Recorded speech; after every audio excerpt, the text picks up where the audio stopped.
ಚಿಕ್ಕಮಗಳೂರು ನಗರದ ಪ್ರತಿಷ್ಠಿತ ಆಸ್ಪತ್ರೆಗಳಲ್ಲಿ ಒಂದಾದ ಆಶ್ರಯ ಆಸ್ಪತ್ರೆಯಲ್ಲಿ ವಿಶ್ವ ಹೃದಯ ದಿನ ಕಾರ್ಯಕ್ರಮವನ್ನು ಆಯೋಜಿಸಲಾಗಿದ್ದು, ಸಂಸದರಾದ ಡಾಕ್ಟರ್ ಮಂಜುನಾಥ್ ಅವರು ಜ್ಯೋತಿ ಬೆಳಗುವುದರ ಮೂಲಕ ಉದ್ಘಾಟಿಸಿ ಕಾರ್ಯಕ್ರಮಕ್ಕೆ ಚಾಲನೆ ನೀಡಿದರು.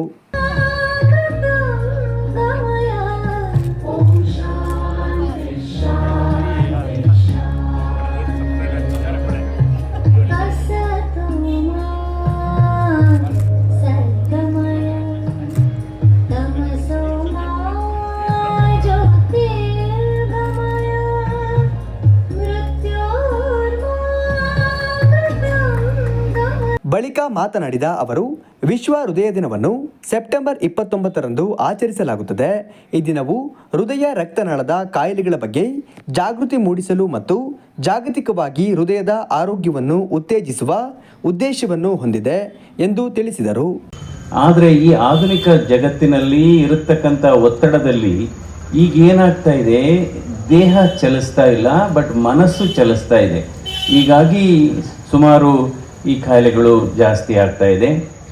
ಇವತ್ತು ಈ ಮಲೆನಾಡಿನ ಹೃದಯ ಭಾಗದಲ್ಲಿ ಒಂದು ಹೃದಯದ ಆಸ್ಪತ್ರೆಯನ್ನು ಮಾಡಿರೋದು ಬಹಳ ಸಂತೋಷ. ಮತ್ತು ಇದಕ್ಕೋಸ್ಕರ ಮತ್ತೊಮ್ಮೆ ನಮ್ಮ ಡಾಕ್ಟರ್ ವಿಜಯ್ ಕುಮಾರ್ ಅವರನ್ನು, ಅವರ ಶ್ರೀಮತಿಯವರನ್ನು ಮತ್ತು ಅನಿಕೇತ್ ಅವ್ರನ್ನ ನಾನು ಅಭಿನಂದಿಸಬೇಕಾಗುತ್ತೆ. ಯಾಕೆಂದರೆ ಈಗ ಆಲ್ರೆಡಿ ಈಗ ಬೆಂಗಳೂರಿನಲ್ಲಿರ್ತಕ್ಕಂಥ ಪ್ರತಿಷ್ಠ ಹೃದ್ರೋಗ ಆಸ್ಪತ್ರೆಗಳಲ್ಲಿ ಯಾವ್ಯಾವ ಸೌಲಭ್ಯಗಳಿದೆ, ಯಾವ್ಯಾವ ಪರಿಣತ ಇದೆ, ಎಲ್ಲ ಕೂಡ ಇಲ್ಲಿ ಈ ಆಸ್ಪತ್ರೆಯಲ್ಲಿರೋದು ಈ ಭಾಗದ ಜನರಿಗೆ ಒಂದು ನಿಜವಾದಂಥ ಕೊಡುಗೆ ಅಂತ ನಾನು ಹೇಳಬೇಕಾಗುತ್ತೆ. ಯಾಕೆಂದರೆ ಡಾಕ್ಟರ್ ಅನಿಕೇತ್ ಅವರು ಸುಮಾರು 5 ವರ್ಷದಿಂದ ಇಲ್ಲಿ ಕೆಲಸ ಮಾಡ್ತಾ ಇದ್ದಾರೆ ಹೃದ್ರೋಗ ತಜ್ಞರಾಗಿ. 2019 ಅಂತ ಕೇಳಿದೆ ನಾನು. 2019 ಹಲವಾರು ಬಾರಿ ಈ ಇಮೇಜಸ್ನ ನನಗೆ ವಾಟ್ಸಪ್ಪಲ್ಲಿ ಎಕ್ಸ್ಚೇಂಜ್ ಮಾಡಿದ್ದಾರೆ ಅವರು. ಆ್ಯಂಜಿಯೋಗ್ರಾಮ್ ಆದಮೇಲೆ ಯಾವುದಾದ್ರೂ ಕಾಂಪ್ಲೆಕ್ಸ್ ಕೇಸಸ್ ಇದ್ದರೆ ಏನು ಮಾಡೋವಂಥದ್ದು, ಇದಕ್ಕೆ ಏನು ಆ್ಯಂಜಿಯೋಪ್ಲಾಸ್ಟಿ ಸ್ಟೆಂಟ್ ಮಾಡಬೇಕಾ ಅಥವಾ ಬೈಪಾಸ್ ಸರ್ಜರಿ ಮಾಡಬೇಕಾ, ಈ ರೀತಿಯ ಸಲಹೆಗಳನ್ನು ಕೂಡ ನನಗೆ ಕೇಳ್ತಾ ಇರ್ತಾರೆ.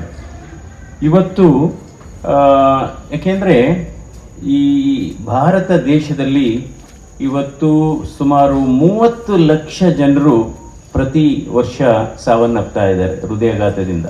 ಸೊ ಭಾರತ ದೇಶದ ನಂಬರ್ 1 ಕಿಲ್ಲರ್ ಏನಪ್ಪ ಅಂದರೆ ಇವತ್ತು ಹೃದಯಾಘಾತ ಮತ್ತು ಹೃದಯ ಸಂಬಂಧಿ ಕಾಯಿಲೆಗಳು. ಶಾಸಕ ಎಚ್ ಡಿ ತಮ್ಮಯ್ಯ ಅವರು ಮಾತನಾಡಿ, ಪ್ರತಿದಿನ ವ್ಯಾಯಾಮ, ವಾಕಿಂಗ್, ಯೋಗ ಮಾಡುವುದರಿಂದ ನಿಮ್ಮ ಆರೋಗ್ಯವನ್ನು ಉತ್ತಮವಾಗಿಟ್ಟುಕೊಳ್ಳಬಹುದು ಎಂದು ತಿಳಿಸಿದರು.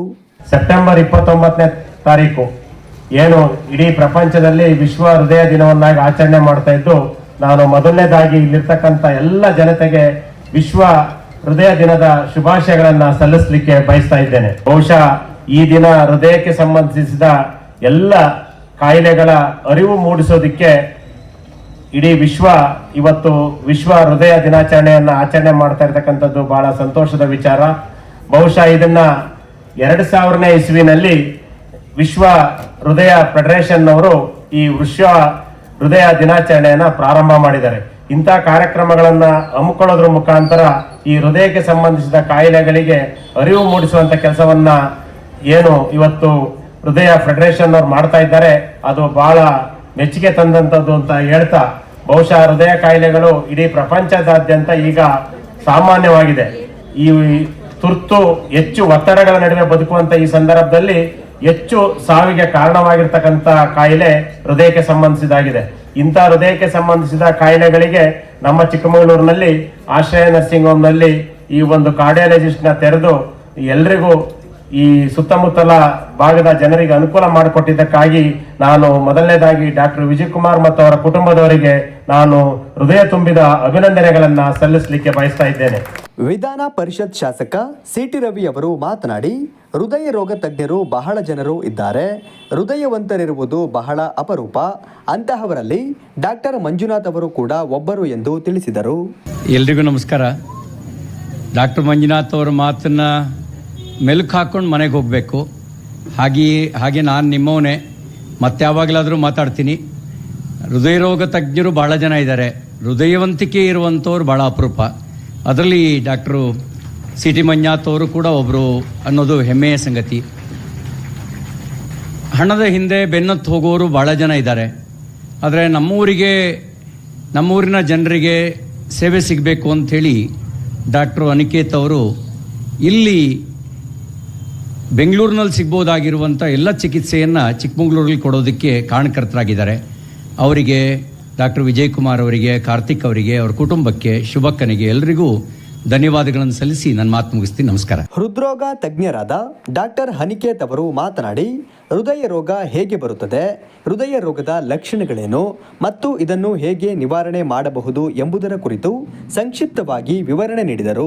ಬೈಪಾಸ್ ಸರ್ಜರಿ, ಮಿನಿಮಲಿ ಇನ್ವೇಸಿವ್ ಸರ್ಜರಿ, ಎಲ್ಲ ರೀತಿಯ ನಾವು ಶಸ್ತ್ರಚಿಕಿತ್ಸೆಗಳನ್ನು ಇಲ್ಲಿ ಮಾಡಿದ್ವಿ. ಸೊ ಕಾರ್ಡಿಯಾಲಜಿ ಫಸ್ಟ್ ಸ್ಟಾರ್ಟ್ ಮಾಡಿದ್ವಿ, ಆಮೇಲೆ ಕಾರ್ಡಿಯಾಕ್ ಸರ್ಜರಿ ಸ್ಟಾರ್ಟ್ ಮಾಡಿದ್ವಿ. ಈ ಸತಿ ನಾವು ಅದನ್ನ ಮುಂದೆ ಅಪ್ಗ್ರೇಡ್ ಮಾಡಬೇಕು ಅಂತ ಸಿಟಿ ಕೊರೋನರಿ ಆಂಜಿಯೋಗ್ರಾಮ್ ಸ್ಟಾರ್ಟ್ ಮಾಡಿದ್ವಿ. So it is CT scan ಏನ್ ಇನಾಗ್ರೇಟ್ ಮಾಡಿದ್ವಿ ಅದು 128 slice CT scan. So one of the latest city scans available. ನಮಗೆ ಗೊತ್ತಿರೋ ಪ್ರಕಾರ ಇಡೀ ಕರ್ನಾಟಕದಲ್ಲಿ ಬೆಂಗಳೂರು, ಮಂಗಳೂರು, ಮೈಸೂರು, ಹುಬ್ಳಿ ಕಡೆ ಬಿಟ್ರೆ ಈ ಕಡೆ ಡಿಸ್ಟ್ರಿಕ್ಟ್ಸ್ ಅಲ್ಲಿ ಚಿಕ್ಕಮಂಗ್ಳೂರು, ಹಾಸನ್, ಶಿವಮೊಗ್ಗ, ಚಿತ್ರದುರ್ಗ, ದಾವಣಗೆರೆ, ಹಾವೇರಿ ಡಿಸ್ಟ್ರಿಕ್ಟ್ ಅಲ್ಲಿ ಯಾವ ಈ ತರ ಒಂದು ದೊಡ್ಡ ಮಟ್ಟದ 128 ಸ್ಲೈಸ್ ಸಿಟಿ ಸ್ಕ್ಯಾನ್ ಇಲ್ಲ. ಸೊ ನಮ್ಮ ಜಿಲ್ಲೆಯಲ್ಲಿ ಅದು ಪ್ರಪ್ರಥಮವಾಗಿ ನಾವು ಈಗ ಆರಂಭಿಸಿರೋದು. ಅದ್ರ ಪ್ರಮುಖತೆ ಏನು ಅಂದ್ರೆ ಸಿಟಿ ಕೊರೋನರಿ ಆಂಜಿಯೋಗ್ರಾಮ್ ಅದರಲ್ಲಿ ಮಾಡಬಹುದು. ನಾವು ಈಗ ಆಂಜಿಯೋಗ್ರಾಮ್ ನಾವು ಹೇಗೆ ಪೇಷಂಟ್ ಅನ್ನು ಅಡ್ಮಿಟ್ ಮಾಡಿ ನಾವು ಹೇಗೆ ಟೆಸ್ಟ್ ಗಳು ಮಾಡ್ತೀವಿ, ಸಿಟಿ ಸ್ಕ್ಯಾನ್ ಮೂಲಕ ಈಗ ನಾವು ಈ ಲೇಟೆಸ್ಟ್ ಟೆಕ್ನಾಲಜಿ ಮೂಲಕ ಡೈರೆಕ್ಟ್ ಸಿಟಿ ಸ್ಕ್ಯಾನ್ ಇಂದ ಬ್ಲಾಕ್ ಗಳನ್ನು ನಾವು ಐಡೆಂಟಿಫೈ ಮಾಡಬಹುದು. ಸೊ ಅಂಕಿ ಅಂಶಗಳ ಬಗ್ಗೆ ಹೋದ್ರೆ ನಾನು ಹೇಳಿದಾಗೆ 3300ಕ್ಕಿಂತ ಅಧಿಕ ಕಾರ್ಡಿಯಾಕ್ ಪ್ರೊಸೀಜರ್ಸ್ ಮಾಡಿದೀವಿ ಲಾಸ್ಟ್ 4.5 years ಅಲ್ಲಿ. 4800ಕ್ಕೂ ಅಧಿಕ ಕ್ರಿಟಿಕಲ್ ICU ಪೇಷಂಟ್ಸ್ ನ ಟ್ರೀಟ್ ಮಾಡಿದೀವಿ. ಇಲ್ಲಿವರೆಗೂ ಹಾರ್ಟ್ ಅಟ್ಯಾಕ್ ಆದ್ರೆ ಚಿಕ್ಕಮಂಗ್ಳೂರಲ್ಲಿ ಎಲ್ಲರೂ ಪ್ರೈಮರಿ ಕೇರ್ ಆದ ನಂತರ ಇಡೀ ಕುಟುಂಬ ಸಮೇತ ಆಂಬ್ಯುಲೆನ್ಸ್ ಅಲ್ಲಿ ಬೇರೆ ಡಿಸ್ಟ್ರಿಕ್ಟಿಗೆ ಹೋಗೋ ಅಂತ ವಿಷಯ ಇತ್ತು. ಅದು ನಮ್ಮ ಫ್ಯಾಮಿಲಿಯಲ್ಲೂ ನಾನು ಕಂಡಿದ್ದೀನಿ. ಸೊ ಅದನ್ನ ನಾನು 85% ಅಷ್ಟು ಅದನ್ನ ನಾವು ಕಟ್ ಮಾಡಿದೀವಿ. ಸೊ ಅಪ್ರಾಕ್ಸಿಮೇಟ್ಲಿ 100 ಜನ ಆದ್ರೆ 85% ರೆಫರಲ್ ಔಟ್ಸೈಡ್ ಡಿಸ್ಟ್ರಿಕ್ಟಿಗೆ ಹೋಗೋದನ್ನ ನಾವು ಅದನ್ನು ತಡೆಗಟ್ಟಿದ್ದೀವಿ. ತುರ್ತು ಚಿಕಿತ್ಸೆ ಸಮಯದಲ್ಲಿ ನಾವು ಇಲ್ಲಿ ಚಿಕಿತ್ಸೆ ಕೊಡ್ತಾ ಇದ್ದೀವಿ. ಎಮರ್ಜೆನ್ಸಿ ಆಂಜಿಯೋಗ್ರಾಮ್ ಆಗಲಿ, ಆಂಜಿಯೋಪ್ಲಾಸ್ಟಿ ಆಗಲಿ 24/7 ಸರ್ವಿಸಸ್ ಕೊಡ್ತಿದ್ದೀವಿ. ಕಾರ್ಯಕ್ರಮದಲ್ಲಿ ಆಶ್ರಯ ಆಸ್ಪತ್ರೆಯ ಮಾಲೀಕರಾದ ಡಾಕ್ಟರ್ ವಿಜಯ್ ಕುಮಾರ್, ನಗರಾಭಿವೃದ್ಧಿ ಪ್ರಾಧಿಕಾರದ ಅಧ್ಯಕ್ಷರಾದ ನಯಾಜ್ ಅಹಮದ್, ಗ್ಯಾರಂಟಿ ಪ್ರಾಧಿಕಾರದ ಅಧ್ಯಕ್ಷರಾದ ಶಿವಾನಂದ ಸ್ವಾಮಿ, ಡಾಕ್ಟರ್ JP ಕೃಷ್ಣೇಗೌಡ ಹಾಗೂ ಇನ್ನಿತರರು ಉಪಸ್ಥಿತರಿದ್ದರು.